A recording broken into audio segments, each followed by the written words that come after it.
Während Frank dem Portier Geld zusteckte, im Irak heißt die Währung Dinar und Fils, und dabei mit ihm einen wilden Wortwechsel führte, schaute ich mich in dem Etablissement um. Es wirkte sehr heruntergekommen und schmutzig. Aber Frank meinte, wenn wir ein wenig warten, gibt er uns ein belegtes Zimmer. Der Hotelgast, der darin wohnt, ist meistens nachts nicht da. Allerdings müssen wir um 6 Uhr morgens früh da wieder raus sein. Und wie lange müssen wir jetzt darauf warten, fragte ich müde. Keine Ahnung, meinte Frank, er sagt uns dann Bescheid. Mir fiel ein Stein vom Herzen, als der Portier uns nach einer Weile das vereinbarte Zeichen gab. Und wir versuchten, ihm möglichst unauffällig zu folgen, obwohl das mit dem Katzenkorb, Handgepäck und Gitarre und dem kleinen schlafenden Jungen auf dem Arm kaum möglich war. Nach zig Stufen kamen wir im 4. Stockwerk an und er öffnete uns die Tür zu einem Zimmer.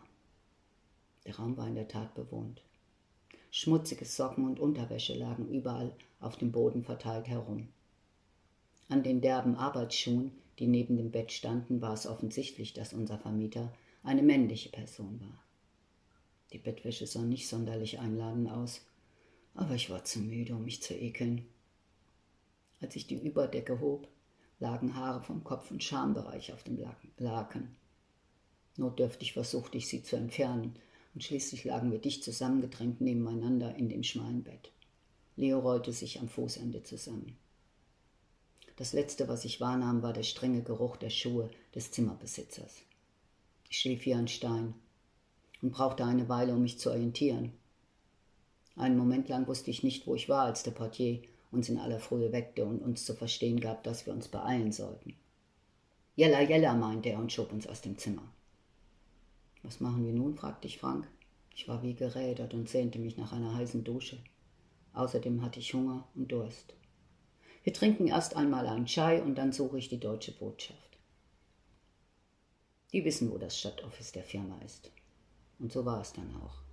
Etwas später kam Frank fröhlich pfeifend zurück und verkündete, wir werden gleich abgeholt. Kurz darauf schlenderte ein hochaufgeschossener, blasser Engländer, der sich als John vorstellte, in die Hotelhalle und half uns, das Gepäck im Auto zu verstauen. Weil Leo die meiste Zeit in seinem Korb hatte ausharren müssen, ließ ich ihn heraus. Sofort kletterte er auf meine Schulter und ehe ich eingreifen konnte, pinkelte er in aller Seelenruhe auf mein T-Shirt. Der Kater hatte so lange eingehalten, dass es gar kein Ende nehmen wollte.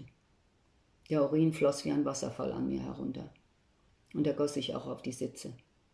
Es stank bestialisch und unser englischer Fahrer stieß einige Flüche aus. Aber er beruhigte sich, nachdem er noch einen Schwall Schimpfworte von sich gegeben hatte, bald wieder. Und zum ersten Mal sah ich die Millionenstadt bei Tageslicht. Liebe Follower, dank euch wächst der Kanal stetig. Wir haben mittlerweile sogar Zuhörer aus der ganzen Welt. Nur mit den Abos hapert das noch etwas. Dabei kosten die ja nichts. Und den Daumen hoch ist auch ganz wichtig. Wir hören uns. Bis bald.